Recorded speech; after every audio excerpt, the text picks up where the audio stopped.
Occupational therapy in the carceral setting. Carceral settings include individuals who are in prison, jail, immigration detention centers, juvenile detention centers, and any other spaces individuals are held under state control, often due to criminal behavior. The U.S. has the most incarcerated people of any nation on Earth, both by sheer numbers and per capita. As of June 2020, there were 2,121,000 prisoners currently serving time in the U.S., and a total of over 10 million in the prison system. The restrictive nature of carceral settings limits access to activities and experiences that are available in the outside world, leading to occupational deprivation.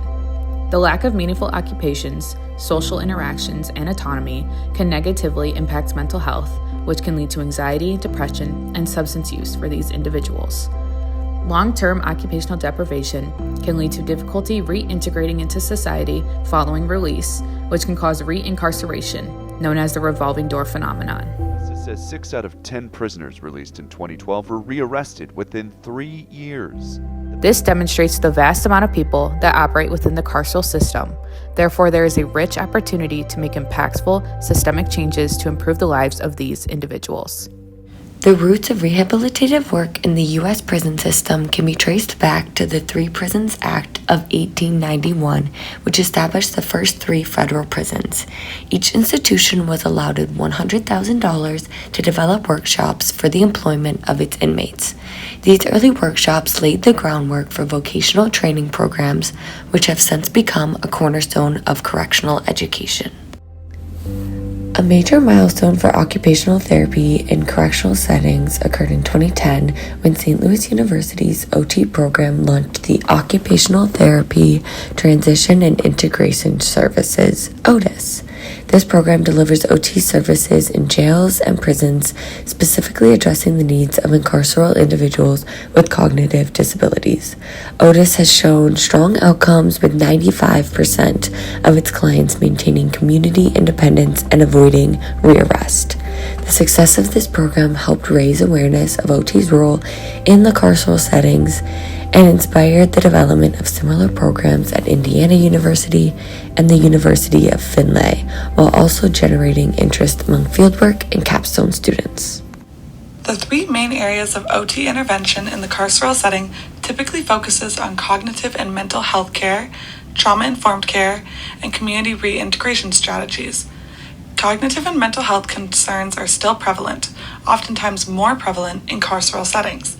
Addressing concerns of depression, anxiety, or trauma is important while individuals are incarcerated to help them cope during their incarceration and succeed in life post-release. OTs are also equipped to work with clients on managing past and current trauma, teaching emotional regulation strategies, coping mechanisms, and educating other members in carceral settings, such as security and management, to advocate for more compassionate and informed care. The biggest focus for OTs in the setting is often community reintegration.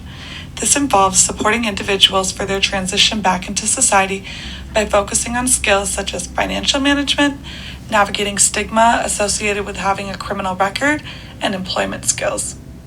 Social determinants of health play a major role in carceral settings. Even before incarceration, social determinants like economic instability and unstable housing are associated with higher rates of incarceration. While incarcerated, many social determinants are further impacted. Violence is often common, living conditions are uncomfortable and lack privacy, access to quality healthcare is poor, and people's social support and community are often limited. The occupational deprivation that we mentioned can have adverse health outcomes. This includes feelings of isolation, a loss of purpose and interest, decreased mental health, and social interaction skills. Incarcerated populations experience significantly higher rates of substance use disorders and mental health diagnoses, yet very few of them receive therapy or are being seen by practitioners. Chronic and acute health conditions are also more uncommon and go untreated due to poor access to medical care. When working with individuals within the carceral system, it is important to consider how your words, interventions, and body language have power. Therefore, it is important to ask the inmates what cultures they identify with so you can incorporate elements of their culture within your interventions. Another consideration is to use person-first language. So instead of saying prisoner, saying a person who is incarcerated is more appropriate. It is important to build rapport with patients while also promoting safety.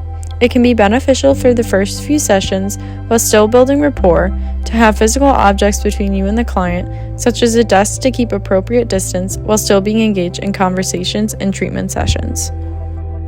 As OTs working within the prison system, it is important to be knowledgeable about how stigma and the social determinants of health may impact inmates' transition into the community post-incarceration. Therefore, it is important to have open conversations with the client of how these may affect their transition into the community. On this slide are some resources if you are interested in this topic and would like to explore it more. Thank you for your time.